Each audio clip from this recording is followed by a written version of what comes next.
The alarm bells rang across Kepler Station at 4 in the morning.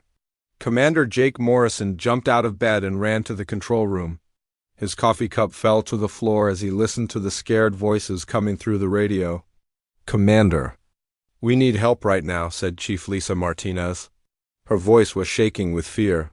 "Something terrible has happened in the mining area. We lost contact with the night shift 3 hours ago." Jake pressed the button on his radio. "What kind of something, Lisa? Give me details." "It's hard to explain, sir. The miners found something strange yesterday. Some kind of old alien machine buried deep in the rock. Dr. Peter Hayes and his team were studying it when everything went wrong." Jake felt his stomach drop. Alien artifacts always meant trouble.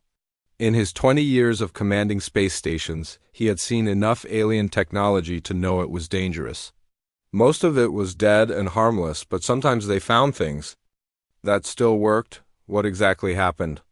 Jake asked as he put on his uniform. "The machine turned on by itself around midnight. There was a bright flash of light, and then this thing came out of it, this creature. It's like nothing we have ever seen before." Jake ran down the hallway toward the security office. Other station workers were waking up and looking scared. They could hear the alarm bells and see the red emergency lights flashing. "Describe the creature," Jake said into his radio. "It's huge, Commander. Maybe 8 feet tall and covered in something that looks like metal scales. But the scales move, like they are alive, and it's strong, really strong. It tore through our security doors like they were made of paper." Jake reached the security office where Captain Amy Foster was waiting for him. Amy was in charge of the station's military protection. She looked worried and tired. "How many people are hurt?" Jake asked her. 12 security guards are missing." Amy said, "We think they are dead." The creature moved through the mining level very fast. "It seems to know exactly where it wants to go." Jake looked at the security screens. Most of the cameras in the mining area were broken, but he could see some of the damage. Huge claw marks on the walls, security doors ripped apart, equipment scattered everywhere. "What weapons have you tried?" Jake asked. "Everything we have," Amy replied. "Plasma rifles, sonic weapons, even the big defense guns. Nothing stops it. The creature seems to get stronger when we shoot at it." Dr. Helen Brooks ran into the security office. She was the station's expert on alien life forms. Her lab coat was torn and her hair was messy. "Commander, I have been watching this thing." "For 2 hours," she said, breathing hard. "It's not just a wild animal. It's smart, very smart. It learns from every attack we make." "What do you mean?" Jake asked. "When we first shot it with plasma rifles, it got burned. But the second time we used plasma, the burns healed immediately. When we tried sonic weapons, it covered its ears.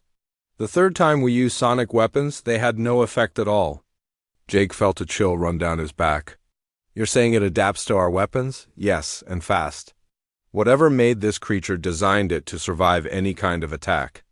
It's like a perfect fighting machine." The radio crackled again. "Commander, this is Martinez?" "The creature just broke through the level 3 security barrier. It's heading toward the main living area." Jake grabbed his weapon belt. "How many people are still in the danger area?" "About 200 colonists are trapped in the Central Habitat Dome. We sealed the emergency doors, but I don't think they will hold for long." Amy checked her weapon. "Sir, I recommend we evacuate the entire station. This thing is too dangerous." "We can't abandon 200 people," Jake said. "What about the escape pods?" "The creature destroyed the pod bay on level 2. It seems to know exactly what it's doing." Dr. Brooks pulled up a picture on her computer screen. It showed the alien artifact that the miners had found. It was a tall crystal structure covered in strange symbols. The crystal was glowing with a soft blue light. "This is what the miners found," she said. "It's been buried for thousands of years, maybe longer. We think it's some kind of storage device." "Storage for what?" Jake asked. "For the creature. It was sleeping inside the crystal until something woke it up." Jake studied the picture. The symbols on the crystal looked like writing, but not like any language he had ever seen. They seemed to move and change as he looked at them. Do we know what kind of aliens made this? He asked. No idea, but they were very advanced. This technology is beyond anything we understand? The station shook suddenly. Everyone grabbed onto something to keep from falling. The lights flickered. What was that? Amy asked. The radio answered her question. The creature just hit the main power generator. We're running on backup power now? Jake looked at the security screens again. He could see people running through the hallways, trying to find safe places to hide. Children were crying. Adults were carrying supplies and looking for their families. It's playing with us, Dr. Brooks said quietly. It could have killed everyone already, but it's not. It's taking its time. Maybe it's looking for something, Jake suggested. Or someone, Amy added. The radio crackled again.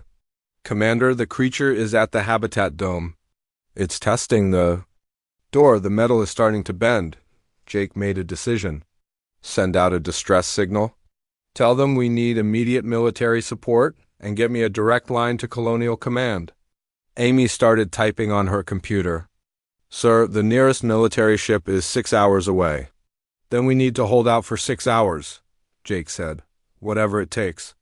Dr. Brooks was still studying the alien artifact. Commander, I think this creature is trying to communicate with us. What do you mean?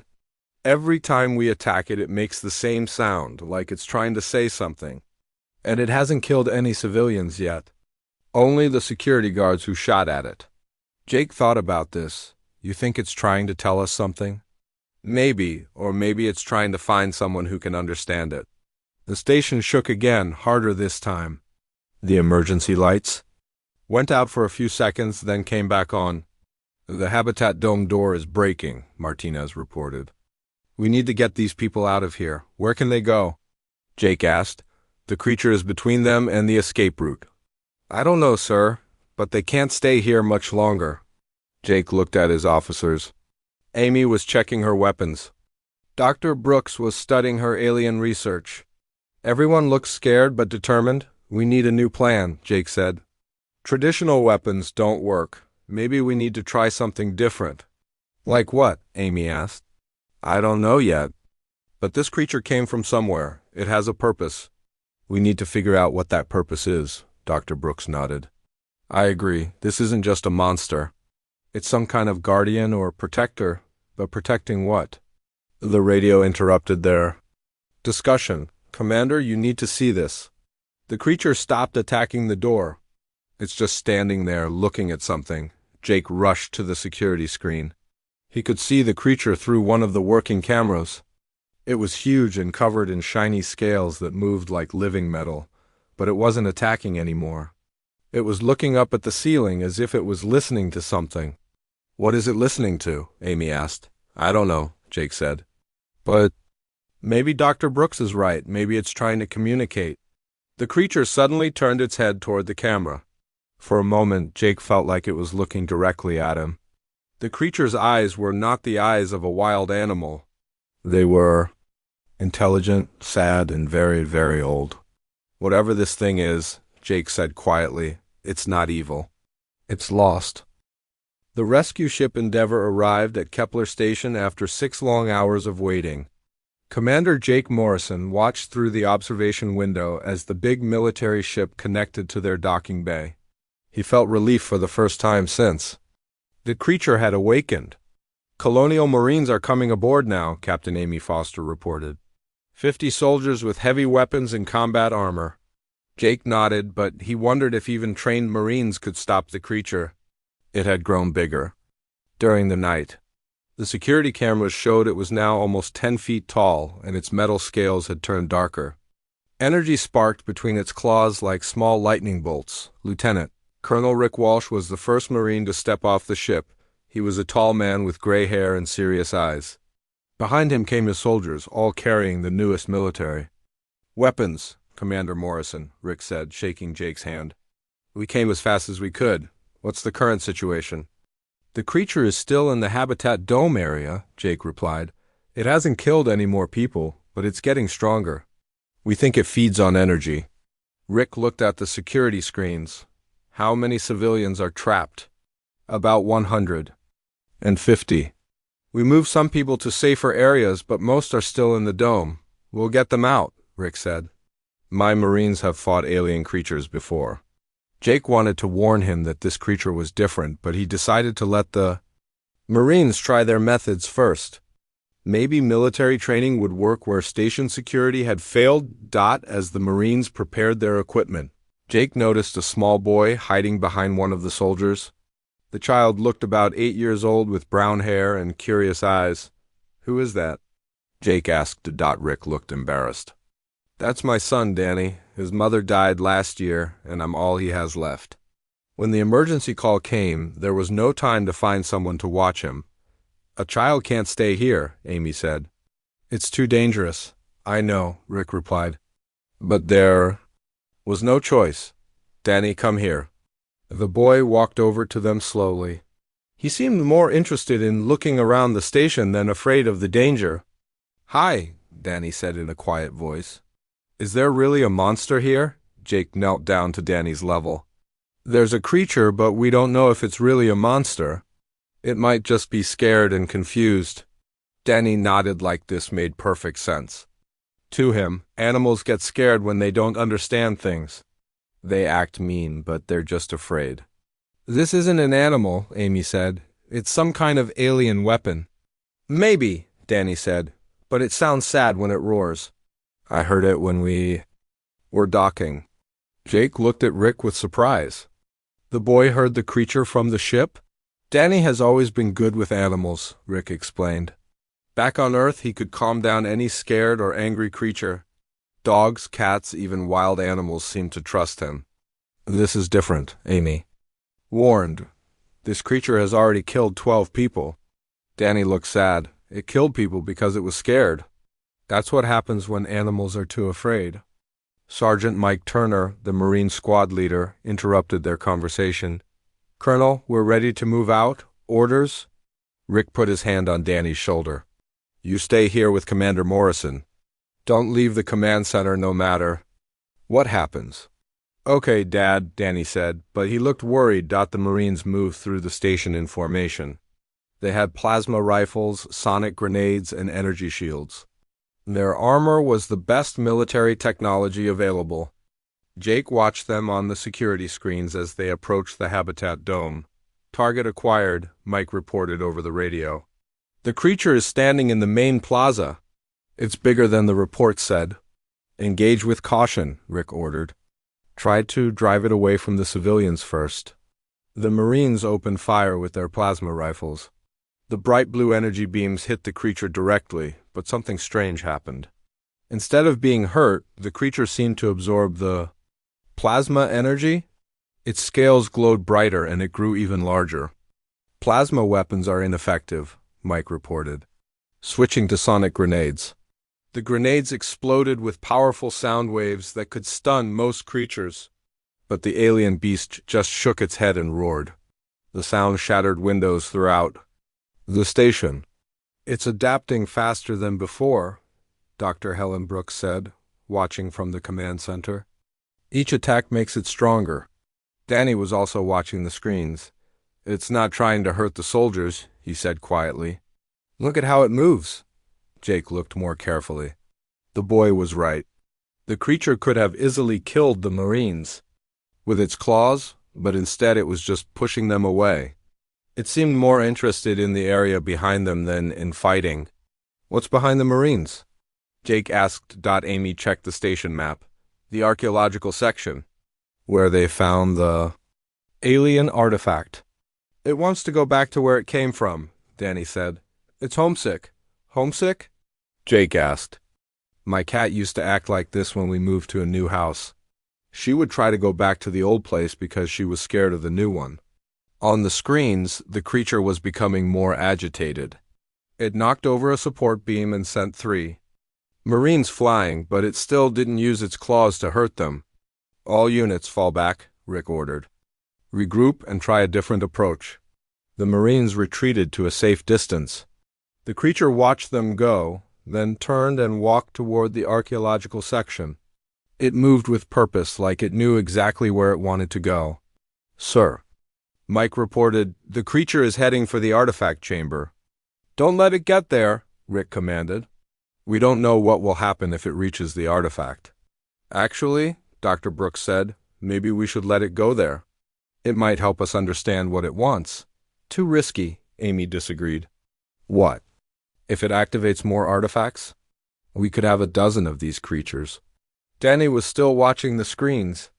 It's not trying to make more monsters. It's trying to go home. Jake looked at the boy. What do you mean? The crystal thing is like its bed. It wants to go back to sleep, but it's too scared and confused to remember how. That's impossible. Amy said, it's a weapon, not a pet. Dad, Danny said, tugging on Rick's sleeve. Can I go talk to it? Absolutely not, Rick said firmly. You're staying here where it's safe. But I might be able to help, Danny insisted. I'm good at talking to scared animals. This isn't a scared animal, Amy repeated. It's a killing machine. Then why hasn't it killed anyone since the first night? Danny asked. It had lots of chances to hurt people, but it didn't. Jake thought about this. The boy had a point. The creature had been on the station for almost a day now, and it hadn't killed anyone since the initial security guards who had shot at it. Maybe the boy is right, Jake said slowly. Maybe it's not as dangerous as we think. Sir, with respect. You can't be serious, Amy said. You want to send a child to talk to that thing? I didn't say that, Jake replied. But maybe we need to try a different approach. Everything we've done so far has made it stronger. On the screens, the creature had reached the archaeological section. It was standing in front of the glowing crystal artifact, but it wasn't touching it. It just stood there, making a low rumbling sound. It's crying, Danny said softly. It's sad and wants to go home, but it doesn't know how. Dr. Brooks was monitoring the creature's energy levels. The boy might be right. Its energy pattern has changed. It's not showing aggression anymore. It's showing something else. What? Jake asked. Loneliness, she said. The creature is lonely. Rick knelt down beside his son. Danny, I know you want to help, but this is too dangerous. These aren't Earth animals. This is something we don't understand. But maybe that's why I can help, Danny said. Adults always try to fight things they don't understand. Kids just try to be friends. The creature's roar echoed through the station again, but this time it sounded different. Not angry or threatening, but sad and lost. It's calling for someone. Danny said, someone who can understand it. Jake made a decision that would change everything. Maybe we should listen to the boy. The warbeast stopped moving when it heard Danny's voice. Its huge head turned toward the small boy, and for the first time since it had awakened, the creature's eyes showed something different. The red anger was gone. Instead, there was surprise, and something that looked almost like hope. Commander Jake Morrison held his breath. Everyone in the central plaza was frozen with fear. The creature stood over them like a giant metal mountain, its claws still raised to strike. But now it was looking at an 8-year-old boy instead of the terrified adults. You've been asleep for a very long time, Danny said in his quiet voice. He took a small step toward the creature. Your people are gone, aren't they? That's why? You're so angry, the warbeast lowered its claws slowly. It tilted its massive head like a confused dog trying to understand a new sound. The energy that had been crackling around its body began to fade. Captain Amy Foster started to move forward to grab Danny, but Jake caught her arm. Wait, he whispered. Look at the creature. The beast's metal scales were changing color. They had been dark and angry looking, but now they were becoming lighter. The creature took a step toward Danny, but it was careful not to get too close. I know you're scared, Danny continued, walking closer to the huge alien. When I was little, I used to have bad dreams about being lost. I would wake up and not know where I was. The creature made a sound, but it wasn't the terrible roar they had heard before. This was softer, almost like a whimper. It reminded Jake of a lost puppy. You're not a monster, Danny said. You're just lonely. You woke up in a strange place. And everyone was gone? Dr. Helen Brooks was watching her instruments with amazement. Commander, the creature's energy levels are dropping. It's becoming less dangerous. Less dangerous how? Jake asked quietly. The energy that made it so strong is fading. It's like the creature is choosing to be weaker. Danny was now only a few feet away from the Warbeast. The creature lowered its head until it was almost at the boy's level. Danny reached out his small hand. "It's okay," he said softly. "I'm not going to hurt you." The creature looked at Danny's hand for a long moment. Then very carefully it extended one huge claw. The claw was bigger than Danny's whole arm, but the creature touched the boy's palm as gently as a feather. The moment their skin touched, something incredible happened. The creature's scales became bright silver, almost like mirrors. The angry red light in its eyes changed to a warm blue. It made a sound that was almost like purring. "You're a good boy," Danny said, using the same voice he used with scared animals back on Earth. "You were just trying to protect something important, weren't you?" The creature nodded. It actually nodded its head like it understood every word, Lieutenant. Colonel Rick Walsh had arrived with more Marines, but he stopped when he saw his son touching the alien beast. "Danny," he called softly, "please be careful." "It's okay, Dad," Danny replied without looking away from the creature. "He's not dangerous anymore. He just needed someone to understand him." The Warbeast looked at the other humans in the plaza. For the first time, it didn't seem to see them as threats. It looked curious about them, like a child meeting new friends. "These people aren't your enemies," Danny told the creature. "They're just scared, like you were. They didn't know you were good." The creature made another soft sound and gently touched Danny's hair with the tip of its claw. The boy giggled. "That tickles," he said. Sergeant Mike Turner was watching through his rifle scope. "Sir, I have a clear shot if the creature tries anything." "Hold your fire," Rick ordered. "My son knows what he's doing." Dr. Brooks was studying her readings with growing excitement. "This is incredible. The creature's entire energy pattern has changed. It's not just calm, it's happy. Genuinely happy." "How can you tell?" Jake asked. "The same way you can tell when a dog is happy. The energy signals are completely different from before." Danny was talking to the creature like it was his best friend. "You know what I think?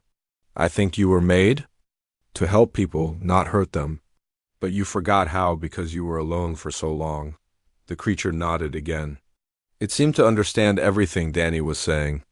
"You want to be good, don't you?" Danny asked. "You want to help instead of scare people." The creature looked around the plaza at all the frightened humans. Then it did something that shocked everyone. It bowed its head like it was saying sorry. "See?" Danny said to the adults. "He knows he scared you. He feels bad about it." Captain Foster slowly approached them. "Danny, can you ask it about the people who were hurt?" Danny looked up at the creature. "Do you know about the people who got hurt when you first woke up?" The creature's head dropped lower. It made a sad sound and touched its chest with one claw. "He said, sorry," Danny translated. "He was confused and scared when he first woke up. He didn't mean to hurt anyone." "What about the missing security guards?" Danny asked the creature, then listened to its response. "He says they shot at him first, so he fought back. But he didn't want to hurt them. He just wanted them to stop shooting." Dr. Brooks was amazed by what she was seeing.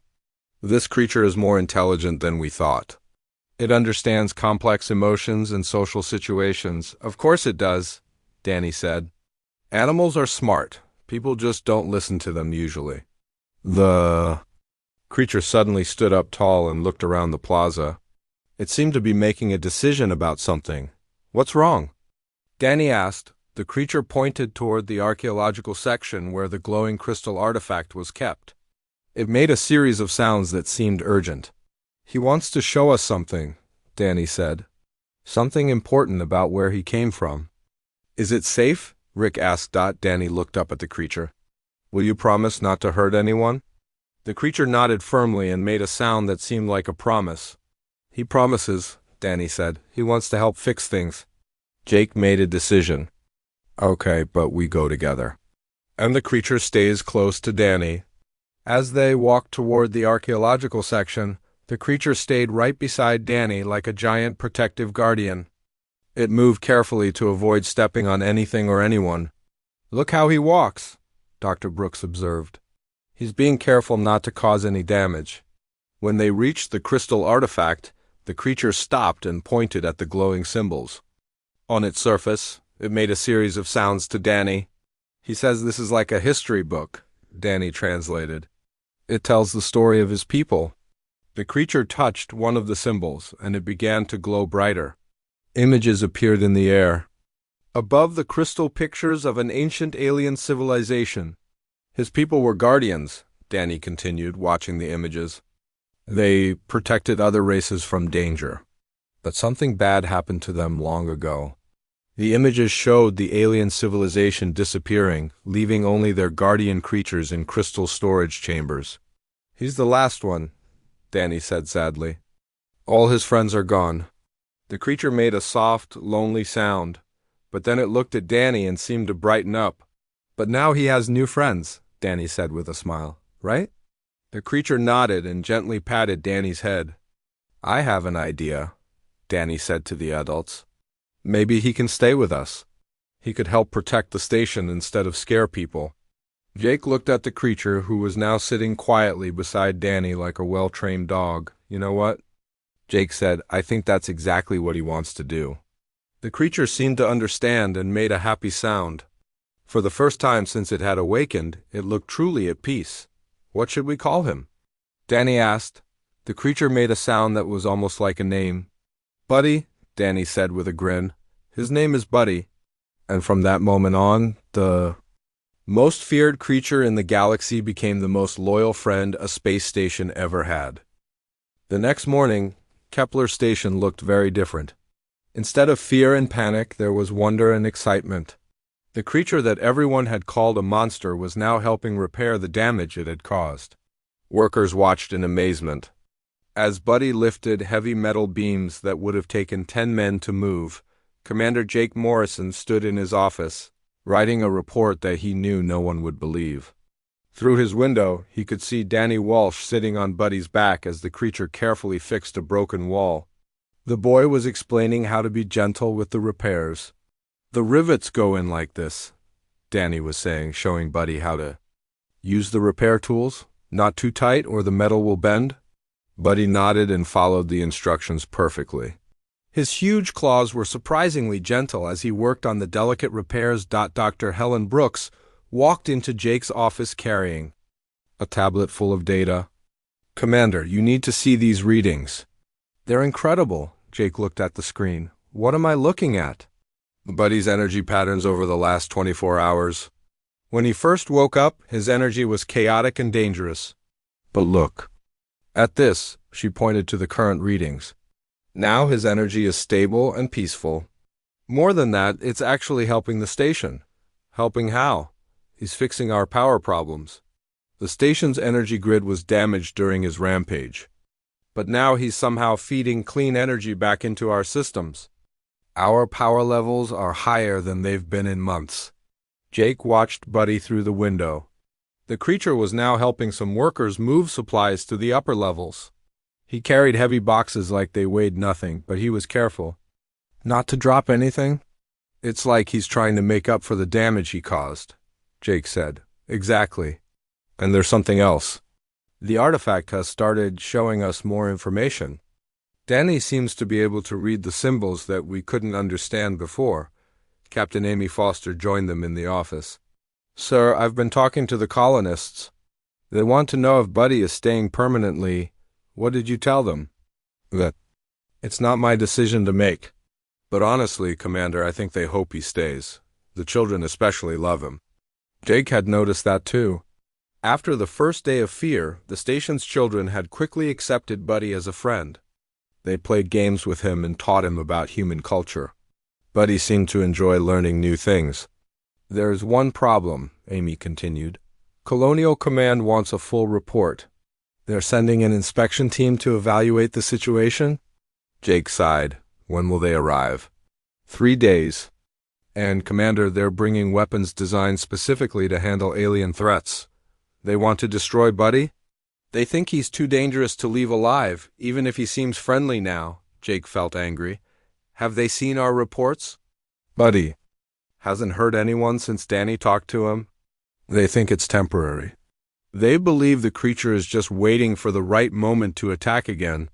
Danny's voice came through the window as he talked to Buddy. See that family over there? That's the Johnson family. Mr. Johnson works in the engine room and Mrs. Johnson grows food in the gardens. Their little girl Lucy is 4 years old. Buddy looked at the family and made a gentle sound. He waved one claw at little Lucy, who giggled, and waved back. He's learning about every person on the station, Dr. Brooks observed. Danny is teaching him who everyone is and what they do. It's like Buddy wants to know how to protect each individual person. Lieutenant Colonel Rick Walsh came into the office. Commander, I wanted to thank you for letting Danny help with Buddy. My son has never been happier. How is Danny handling all this attention? Jake asked. The whole station is talking about what he did. He doesn't think it's anything special. To him, Buddy is just another animal that needed a friend. Through the window, they could see Danny explaining something to Buddy about the station's food gardens. The creature listened carefully and then very gently touched one of the plants with the tip of his claw. Buddy loves the gardens, Danny was saying. But you have to be extra careful with the plants. They're more fragile than the metal parts. Buddy nodded and continued examining the plants with great interest. Some of the gardeners were showing him how different vegetables grew. He's fascinated by life, Dr. Brooks noted. Plants, animals, people. It's like his species was designed to protect and nurture living things. Speaking of his species, Jake said, have you learned anything more from the artifact? Yes, and it's amazing. Danny has been able to activate more sections of the crystal. We're learning about an entire civilization that existed thousands of years ago. Dr. Brooks showed them new images from the artifact. They depicted a peaceful society where guardian creatures like Buddy worked alongside other alien races. They were protectors, she explained. Their whole purpose was to keep other species safe from danger. But something happened to their civilization, a great disaster that wiped them out. What kind of disaster? Rick asked. We're still trying to understand that part. But before they died out, they put their guardians into crystal storage chambers. They hoped that someday someone would wake them up and they could protect new civilizations. Jake thought about this. So Buddy is designed to be a protector? Yes, but only for people who show kindness and understanding. The Guardians were programmed to respond to love, not fear or violence. That's why military weapons made him stronger. Amy realized. Violence just confused him and made him defensive. Exactly. But when Danny showed him friendship, Buddy remembered his true purpose. They watched as Buddy helped a group of engineers fix a broken conveyor belt. He held the heavy machinery steady while they worked on the delicate electronics inside. Commander, one of the engineers called out, Buddy says there's a problem with the main power coupling on level 5. He can sense electrical problems that our instruments can't detect. Jake was amazed. He can diagnose technical problems. Apparently. So, and he's been right every time. Dr. Brooks checked her tablet. His species must have had very advanced technology. Buddy understands our systems better than we do. Danny came running into the office, excited about something. Commander Morrison. Buddy wants to show everyone something important. What is it, Danny? He found something in the lower levels. Something that was hidden. He says it might help the station. They all followed Danny down to the lower mining levels where Buddy was waiting. The creature had cleared away some rocks to reveal another crystal formation, smaller than the first one but glowing with the same blue light. Buddy says this crystal can make the station's shields much stronger, Danny explained, and it can help grow food faster in the gardens. Dr. Brooks scanned the new crystal with her instruments. The energy readings are incredible. This could solve most of our resource problems. How did Buddy know it was here? Jake asked. Danny talked to Buddy for a moment, then smiled. He says he could sense it when he first woke up. That's why he was walking around the station so much. He was looking for things that could help people. You mean he wasn't trying to hurt anyone at all? Amy asked. No, he was trying to help from the beginning. But he was scared and confused, so it came out wrong. Jake felt ashamed of how they had treated Buddy at first. We should have tried to understand him instead of fighting him. It's okay, Danny said. Buddy doesn't blame anyone. He knows you were just protecting your families. Over the next 2 days, Buddy continued to amaze everyone. He found solutions to problems that had puzzled the engineers for months. He helped sick people feel better by somehow adjusting their body's energy. He even learned to play simple games with the children, but Jake knew their peaceful time was ending. The inspection team from Colonial Command would arrive soon, and they had orders to destroy Buddy if they considered him a threat. On the last evening before the inspection, Jake found Danny and Buddy in the observation deck, looking out at the stars. Danny, you know the military people are coming tomorrow, right? Yes, Dad told me. They want to hurt Buddy. We're going to try to stop them, but it might not be easy. Danny was quiet for a moment. Buddy knows about tomorrow. He's not scared, though. Why not? Because he says that even if something bad happens to him, he was happy to have friends. He was alone for thousands of years, but these last few days have been the best time of his whole life. Jake felt a lump in his throat. Danny, what you did for Buddy was incredible. You showed us that sometimes the best way to solve a problem is with kindness instead of weapons. Buddy taught me something too, Danny said. He taught me that being different doesn't make someone bad. It just makes them special. Buddy made a soft, happy sound and gently patted both Danny and Jake on their heads, looking out at the stars. Jake realized that tomorrow would determine not just Buddy's fate, but the future of how humans dealt with things they didn't understand. He hoped that Danny's example would be enough to change minds and save lives. The universe had sent them a guardian, and the small boy had shown them how to be worthy of that gift. The inspection ship arrived exactly when Captain Amy Foster said it would. Commander Jake Morrison watched through the observation window as the large military vessel docked with Kepler Station. His stomach felt tight with worry. How many soldiers are on that ship? Danny Walsh asked. The 8-year-old boy was standing next to Buddy, who seemed calm despite knowing what was coming. 50 combat specialists, Jake replied.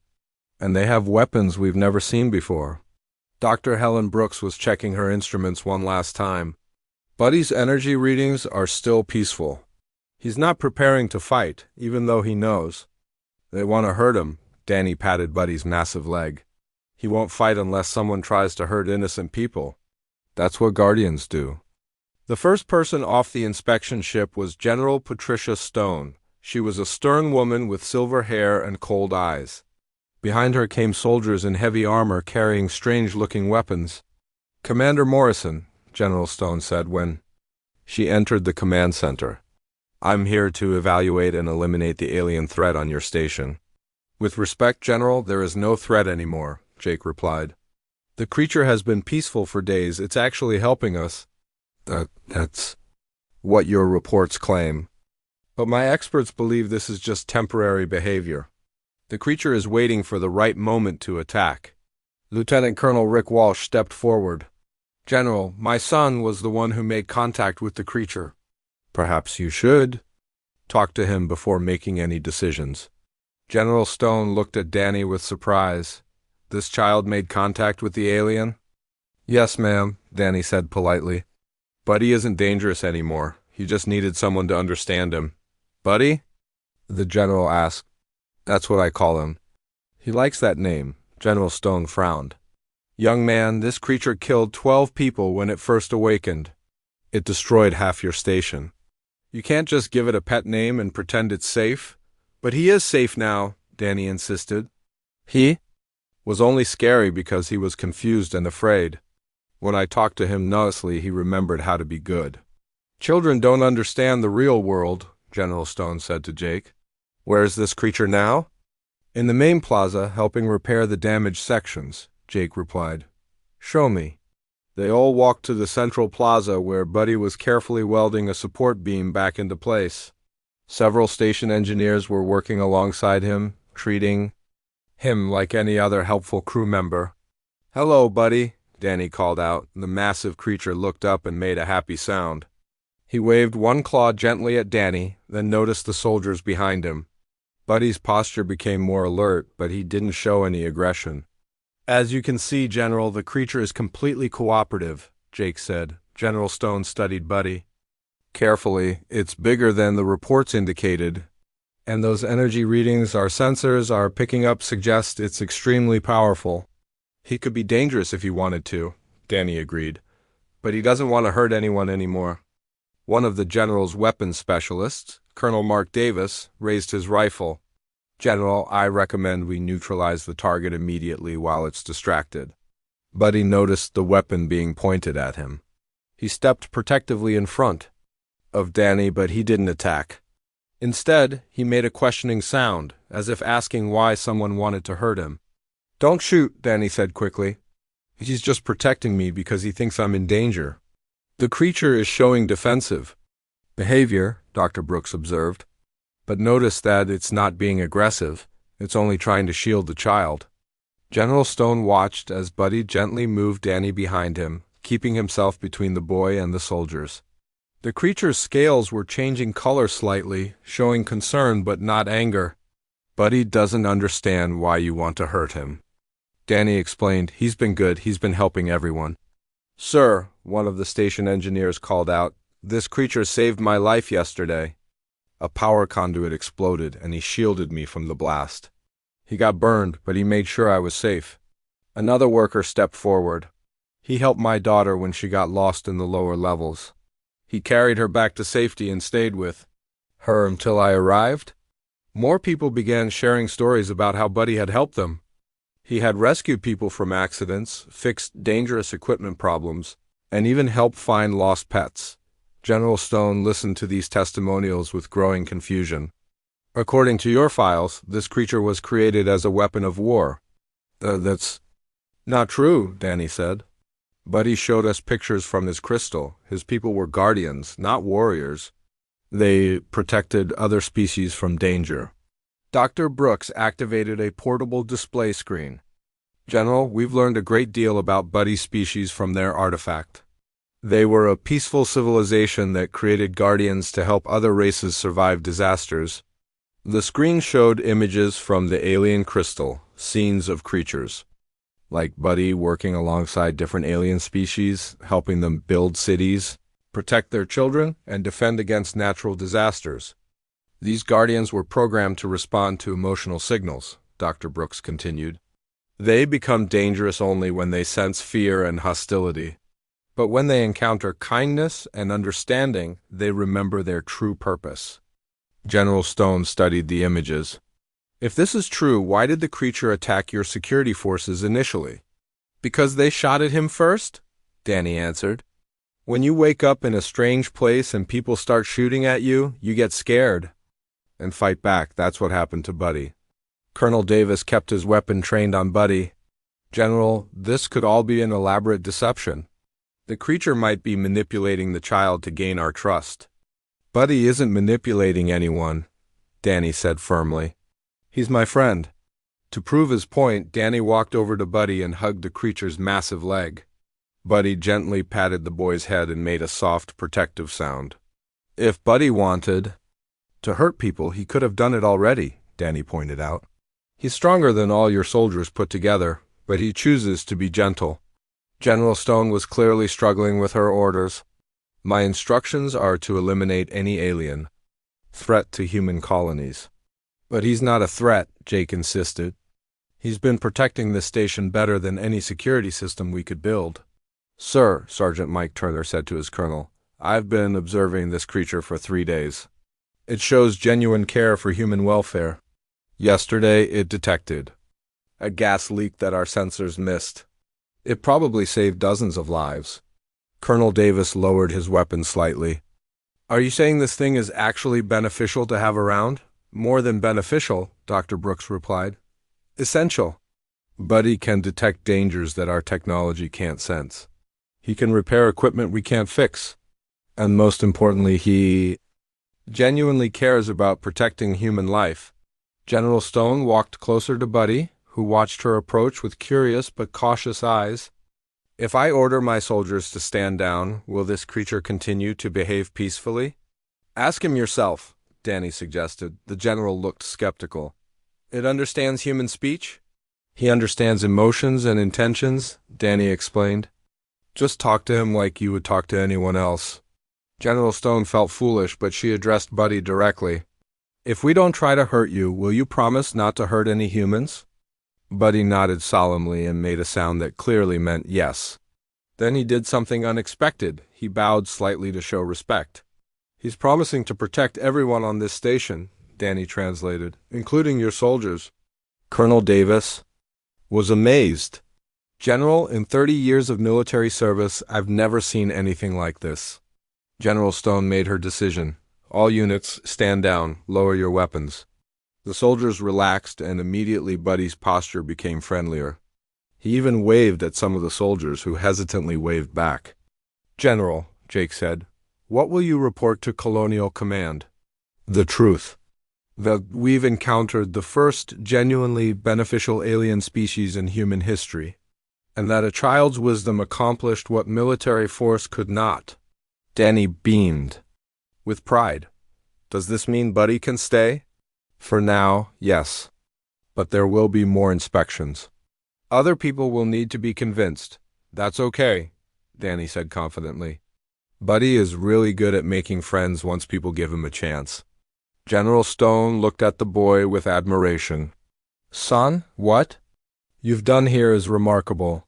You've shown us that sometimes the bravest thing is to offer friendship instead of fighting. I just treated him like I treat all animals, Danny replied. With kindness.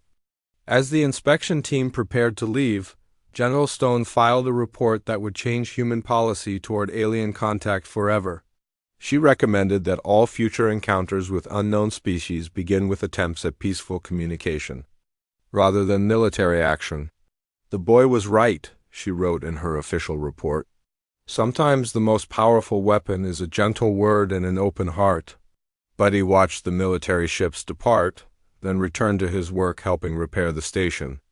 He had found his purpose again, and more importantly, he had found a family among the humans of Kepler Station, and in the depths of space, other ancient guardians slept in their crystal chambers, waiting for the day when they too might hear a kind voice say, "Don't be afraid, we're friends."